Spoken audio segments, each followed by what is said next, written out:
Veterans, transitioning service members, military members, thank you for tuning in to another episode of the Off the Battlefield podcast.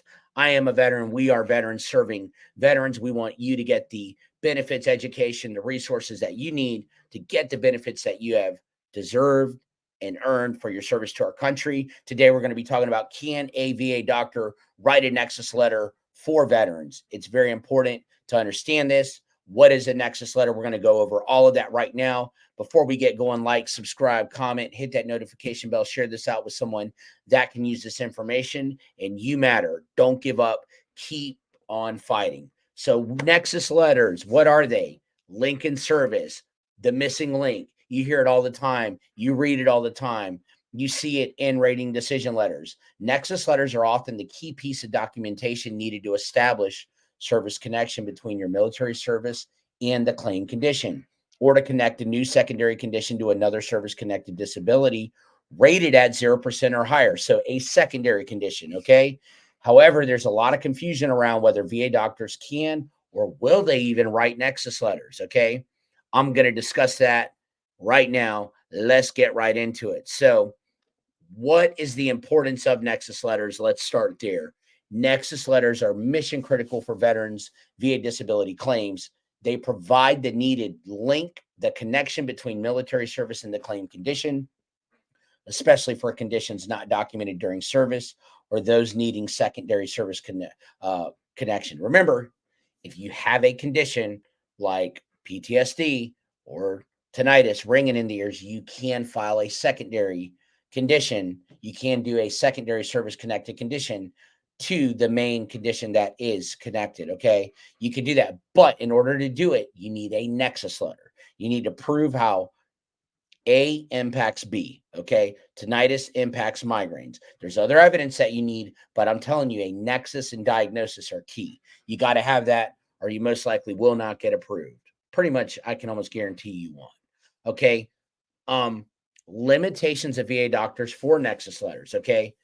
VA employed doctors, listen to this, and contracted C&P examiners are generally not allowed to write Nexus letters due to a lack of independence, as they are bound by VA policies. This is important to know, creating a conflict of interest. So guess who gets left out? You do, me, right? Since they work for the VA, they are not considered independent experts for the purpose of writing an independent medical opinion for a veteran.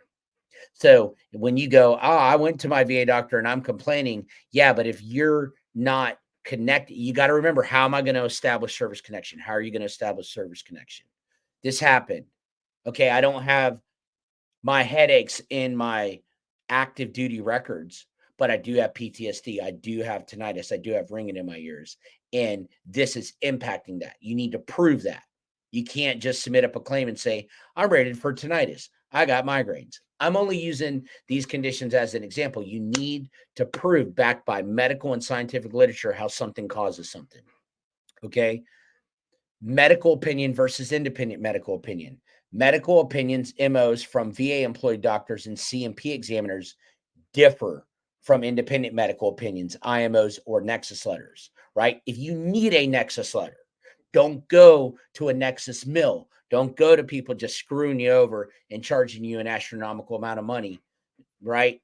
Go to someone who is trustworthy. If you do need a doctor, I'm not saying you got to come to me, but I'm saying look in the description of this video. They're honest, integral. They will go through your records and write you a Nexus letter if they can. If they cannot, they're not going to do it. We ain't here for shadiness or any of that junk or just to make up conditions.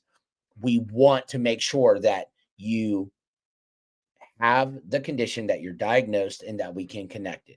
If not, you're not going to be charged or anything like that by the doctors that are in the description of this video. And they're amazing doctors. They will help you, and they want to help you every way that they can, right?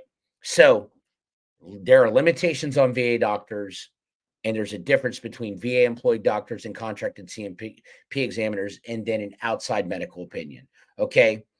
Medical opinions versus independent medical opinions.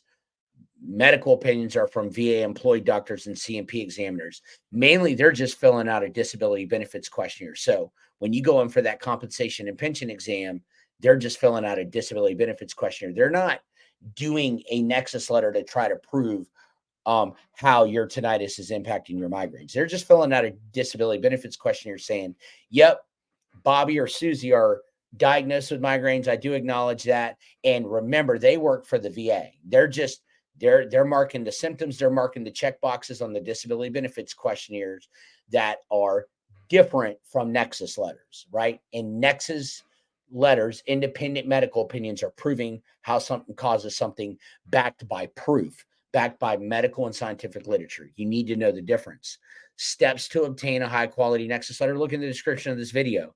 Veterans are advised to seek qualified private providers for nexus letters. Go to your private healthcare provider who knows about your conditions. Get them to write for you, but make sure that they understand how to write a proper nexus letter. If not, there are companies out here. Make sure that you get treated fairly. Make sure that it's not shady. If you need one, look in the description of this video. So, nexus letter, what is it again? I don't want to insult your intelligence. It's a nexus letter is an evidence-based document, advisory type opinion prepared by a private medical professional that helps to establish a link or connection between your current disability and your active duty military service. A nexus letter can also be used to establish secondary service connection and service connection via aggravation. You can also use it for presumptive conditions. And that can be the difference between getting that approved as well too. I know you're going, what? No, people get denied just because they presume it doesn't mean it's just automatically going to be approved. And treatment is always the key. Not all nexus letters are created equal. Not all doctors are created equal, nor are they offered equal weight by the VA. Some have higher probative value than others. You need to understand that. Get the right help, the right people that can help you, right? Should you get a nexus letter for your VA claim, you want all the proof that you can have for your claim to put you in the best position, because these are benefits that you and generations to come in your family get for the rest of your life, right? So you need to maintain your treatment and your care.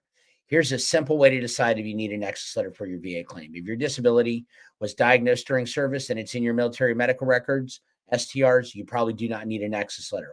Why? Because you have medical evidence that the disability existed during your military service. If your disability was not diagnosed during service, or if there are no documented symptoms in your military medical records, you probably do need a nexus letter. Why? Because you don't have medical evidence that the disability existed during service.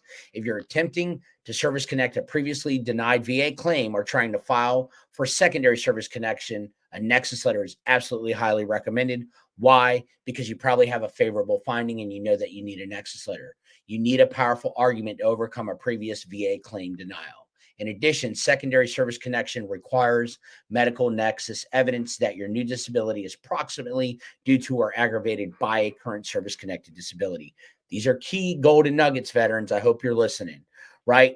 Why do VA doctors typically not write nexus letters? Because according to 38 CFR 3.328, VA healthcare providers are not considered independent medical experts for purposes of providing an independent medical opinion to support a veteran's VA disability claim. Rather, this independent medical opinion must come from a qualified medical expert, board certified psychologist, doctor, MD, not employed by the VA. This means VA employees are not appropriate sources to write nexus letters for veterans. So again, here's the disadvantage, vets. You submit up your claim. It goes to a biased VA rater.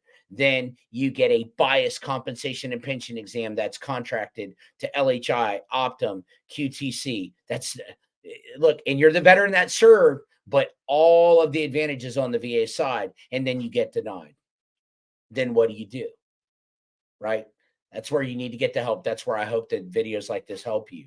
You need to understand that VA doctors cannot write your nexus letters just because you complained to them and you got denied. You need to understand, what am I doing to establish service connection? Do I have up-to-date treatment? Do I have continued treatment? Is it in my medical records? And do I need a nexus letter? Okay. Right. Number one, there's lack of independence, right? The VA doctors are employed by the VA, so there's lack of independence, which creates a perceived conflict of interest in providing an opinion that directly affects VA claims. Number two, role of contracted C&P examiners is very important to understand. Contracted compensation and pension examiners, often from third-party companies, are undereducated, not trained, watch some videos, and are then supposedly qualified to do DBQs are bound by VA guidelines and are not regarded as independent experts for Nexus letters. So if they're bound by VA guidelines, who do you think the favor is going to go to? Like VA doctors, contracted CMP examiners cannot provide an unbiased independent medical opinion for veterans' claims due to their contractual relationship with the VA. So all of the evidence, all of the help is not for the veteran. So we've got to educate each other so that we know the education and what we need to be in the best position to get the benefits that we have earned because we served, not that CMP examiner. They didn't go through what you went through. That rater, you'll never talk to them. A medical opinion is very different from an independent medical opinion. Okay, you need to understand that. Again, MO is provided by the CMP examiner and by the VA. Independent medical opinion is an independent medical opinion providing a nexus letter prepared by a private medical provider. And they are using terms such as least as likely as not, or more likely than not, right? And it's a medical and scientific literature backed research paper. So they're doing a lot of research. They're not seeing you for 10 minutes and discounting everything that you said. Okay. So it's very, very important to understand that. Okay. If you need help, there are doctors here. You can reach out, info@Veterans Claim Servants, and we can suggest very good, honest, integral doctors to you. And Dr. Prashant, Dr. Lopez, these guys are in the description of this video as well, too, if you need a good Nexus letter. And another way that you can do it is search online for VA Nexus letters. You can do a Google search, but be careful out there because those people that are sponsored and all that stuff, they're going to be looking to get every nickel and dime that they can. I'm just telling you, and you aren't their best interest at all. Get people who care about you. Read customer reviews and testimonials thoroughly. Submit an online inquiry or book a free consultation with people as well too. If with people that can help you, make sure that you get the proper help that you can. Make sure that you get a reputable Nexus letter doctor that will provide a draft for your review before finalizing the document, and then submit your Nexus letter with your VA claim. Okay. But if you need help, that's what I'm here for, to just help you to be in the best position, honestly and integrally, to win your claim. So, VA, independent medical opinions, regular medical opinions are different. People need to understand that. A lot of people get denied because you have not established service connection. The VA either screwed up or you need a Nexus letter. Okay. I hope that this video helps you. I hope it puts you in the best position to win the claims, benefits, everything that you deserve for you in generations to come. Thank you for your service to our country. I hope that this video has helped you to understand why a VA doctor cannot write a Nexus letter and the importance of that. Okay. There's a conflict of interest. Thank you for tuning in to the Off the Battlefield podcast. Like, subscribe, comment, hit that notification bell, share this out with someone, comment below. Let's go. Stay in the fight. Don't give up.